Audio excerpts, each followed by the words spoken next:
I've seen a lot of players asking about how to do the Hell Tide the most efficient way and to farm a lot of Living Steel and a lot of Forgotten Souls and Fiend Roses. So I've decided to make a video about this because we actually all had forgotten how to do the Hell Tides because we weren't really running those in Season 1 because we were getting Forgotten Souls en masse.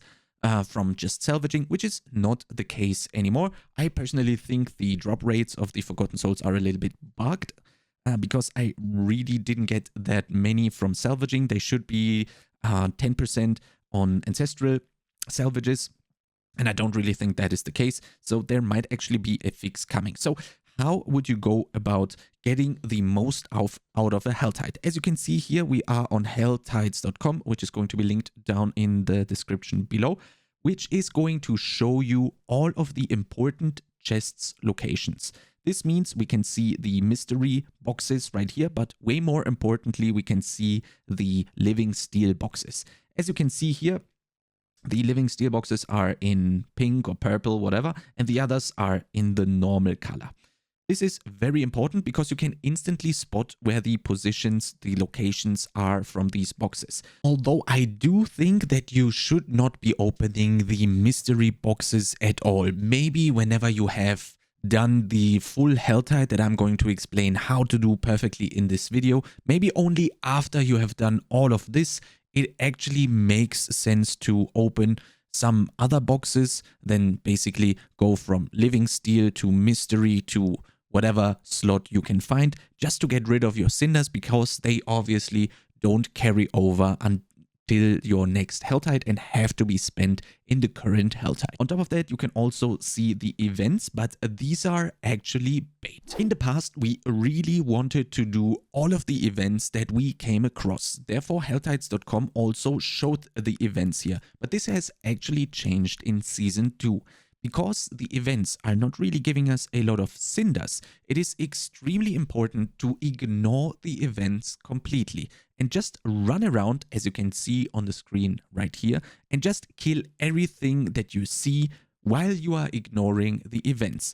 This is going to enable you to get around 300 cinders per 10 minutes, which is not really a big stretch here. You can definitely be a little bit quicker if you really go and stress yourself, but no need to do this because you can easily get let's say 300 per 10, and also 250 cinders per 10 minutes is more than fine. So why would we actually want to get that many cinders if we only have two chests in the whole Hell Tide? There is actually a little trick that you need to know about when it comes to opening the chests. And let's go back to helltides.com to actually see how that works. So when you are here on helltides.com, you can see the time remaining on a Hell Tide, and on top of that, the starting positions of your basically first zone of Hell Tide.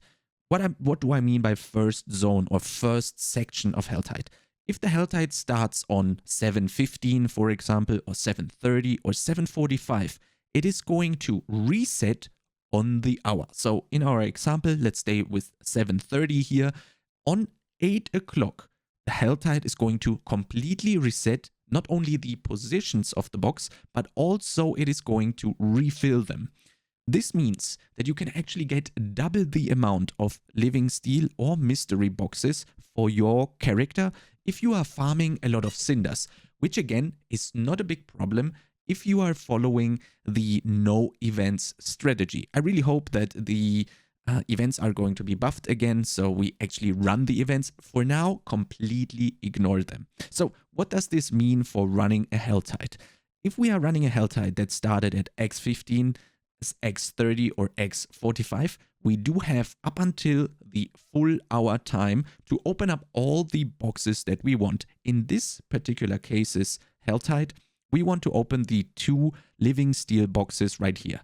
This means we need 600 cinders to open these, or 280 if you have the urn, but let's make it a little bit easier here on us by just saying they were 300. They are actually 280.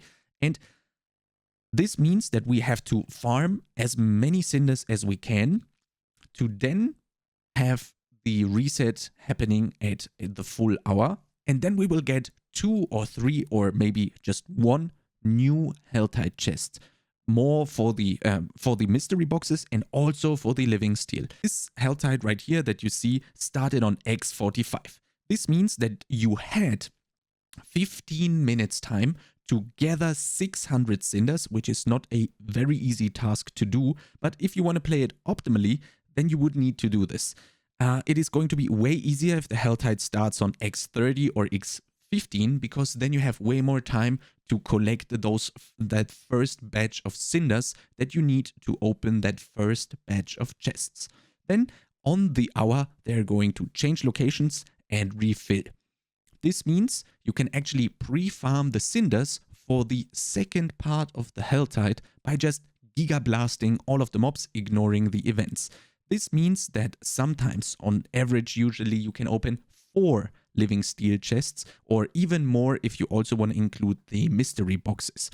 This means that you need at least 1,200 cinders per Helltide, which is not really a big deal if you follow the idea of ignoring events completely. 2 more very important things. When you are reaching on the hour or the full hour, it is extremely important to refresh helltides.com so that it can actually load the new chest locations in. This is not going to happen automatically. This needs an input from you, so you can just go and refresh the page.